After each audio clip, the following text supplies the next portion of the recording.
Hello world, hello Clubhouse, hello YouTube or Facebook or wherever this goes later. Nice to see you all.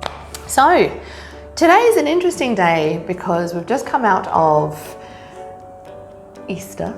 Happy Easter. Happy all the chocolate and wine consumption.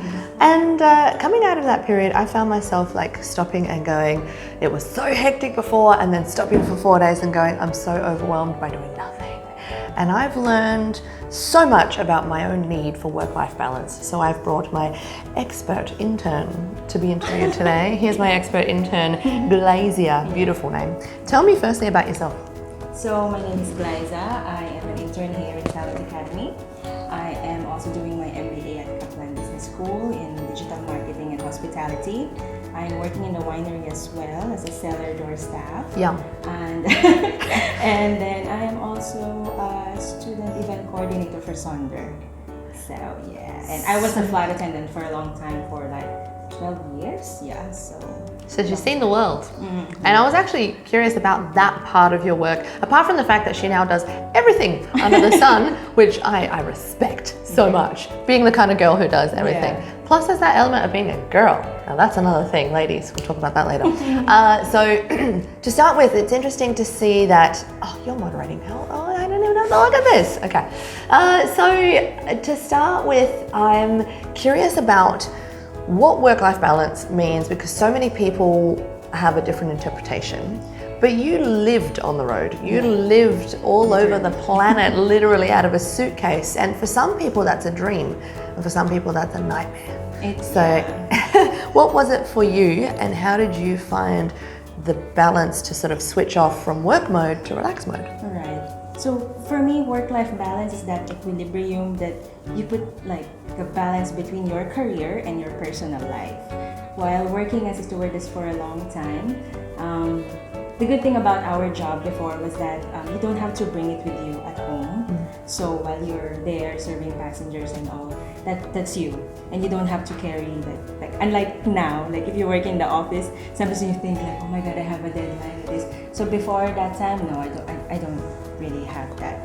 But work-life balance before, I don't know how did I survive it for a long time. But you learn to prioritize yourself more. And when you're tired, you just have to listen to your body, because it's a very physical type of job. And sometimes even at your off, they call you. Glaiza, we need you to do this flight, because I was doing first class and business class only. And sometimes we have people. Sometimes we have sometimes like very VIP flights. Yeah. And seasoned flight attendants are expected to handle this type of flights, and they call you sometimes on your off. So you have to learn how to say no in order, because you're tired already. Because if you're tired, people will see it, and the job will not look that good. Yeah. Yeah. Well, I think there's an interesting thing you mentioned there about listening to your body. And for someone who has just changed time zones, like in the blink of an eye, and suddenly you're in a completely different body clock and routine, I think that really ties in nicely to how people in business might find ourselves doing early mornings, late nights, all these kind of crazy long hours, and your body has to get into a certain rhythm in order to function. When yours was being thrown off so often, how did you manage that, and what lessons could you give us in business to actually get into a good rhythm? I always try to work out. Even if This is not the advice I wanted. Not a good one. Abort mission. No, I'm kidding. Tell me more. I always try to work out, because I find that I feel more tired if I don't do like, I do yoga.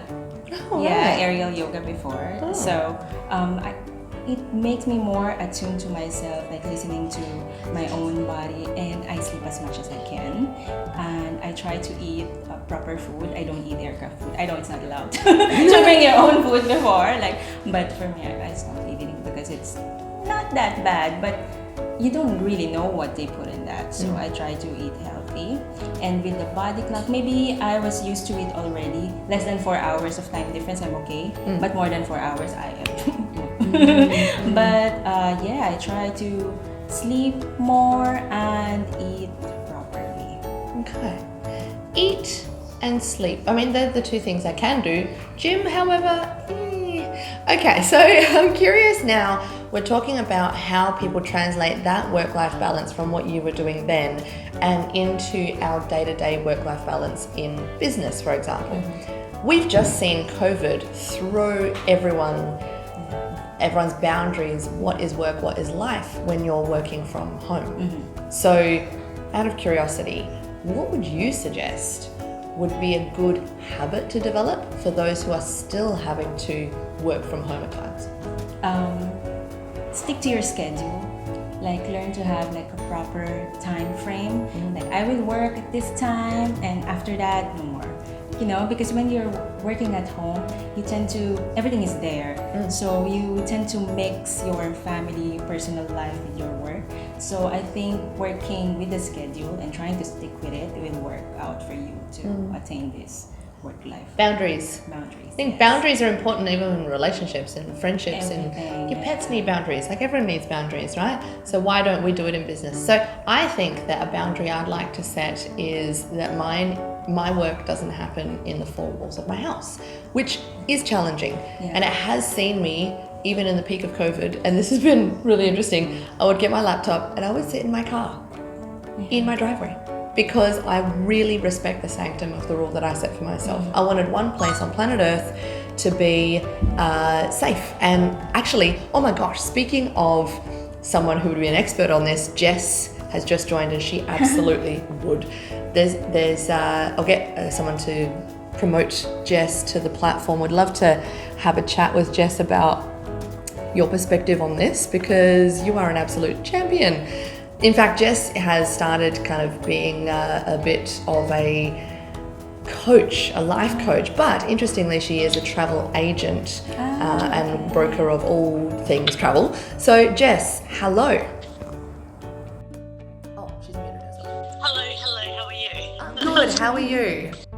Good, I'm down in sunny Cape Jaffa at the moment, still on holidays, but I'm literally tidying up and about to head back, so here's a bit of work-life balance for you, I guess. Oh girl, working on the road, but you've got it in perspective. You are in the sunshine and you spent time with family, right? Yes, I went down and visited my parents for about 5 days, so yeah. We were actually just talking about this because Glaiza, who I was interviewing, was a flight attendant, and she lived on the road forever and a day. And you know, you being a travel agent, you would know how important it is to set boundaries. And now we're talking about setting those boundaries at home now that people are working from home. So for me, I don't work like within the four walls of my house. Personally, I need separation. Some people do it like behind a closed door. This works for my mum and dad in business. They have a certain room in their house where the computers are, and as soon as that door closes, they're not allowed to talk about work, they're not allowed to answer a phone, nothing. Like that door is the boundary, right? It works for my mum and dad, but for me, I would just open the door all the time. So that's why I have my four walls rule. It works better for me. The house is the inner sanctum. What do you do, Jess, to find that balance, especially coming out of COVID? So I've got a room as well, which is my office, but quite often I'll actually go and work out from a cafe or something like that, just to change up the atmosphere. But like we actually had a webinar, a Zoom meeting for the Prosperity of Life business on Thursday, which was talking about the importance when you're working for yourself, particularly when you've transitioned from a corporate role. Yeah. To how to schedule your time and make your time specific, because a lot of them will be working from home with kids and things, and it's about teaching and putting the boundaries in place that you have one particular time that is work time. And by diarising it and putting it into a calendar of some sort and being accountable. Yep. I think diaries are a good thing. I think every little part of my life goes in my diary. And we were just talking about having boundaries, so I'm glad you reiterated how important that is. Boundaries are such an important thing for our own mental health. And speaking of mental health, this is a huge part of it, is why do we call it burnout? Because it's like burning the candles at both ends. There's just a lot of metaphors for burning, right?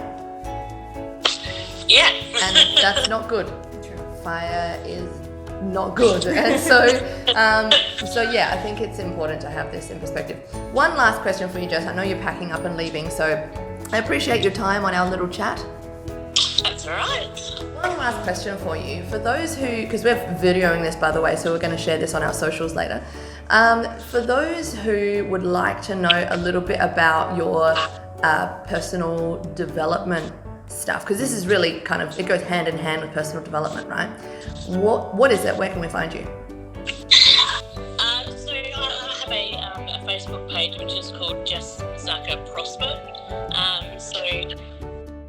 So that's, I guess, a point of call if you're looking at a little bit more information. But if you direct message me, I can send you links to various bits and pieces. But we have a free 7-day Mind Power Bootcamp, which I can also forward through to people. So that gives you a free 7-day program. So it's always beneficial. Can we join that? You can. Okay. So maybe for our video purposes later when we're on socials, we'll tag this and we'll tag Jess so you can check out how to get on the 7-day, free 7-day mind boot camp. Because my mind needs a bit of a boot. It's actually, you can see a recording of a Facebook Live that was done in April last year, so at the very start of COVID. So it's very casual, but it brings up all of the points that people need to. Oh, that's good. I love that. Thank you for sharing, and we'll definitely share on your behalf as well. Well, I'll jump off now because I'm going to get going. But what I'll do is I'll send you a messenger link with the link if you like. Yeah, absolutely. That would be lovely. Thanks for sharing, Jess. All right. Well, I'll leave you lovely ladies to it, and I will speak to you soon. We'll chat soon. Okay. Bye. So that was Jess, ladies and gentlemen. We're on our Clubhouse and video, and we're getting some perspective from different people, and I think this is a really important topic. I think we've only just scratched the surface. We might repeat this one soon. If you have any questions, contact us. If you want to be interviewed on our channel, contact us and we'll chat soon.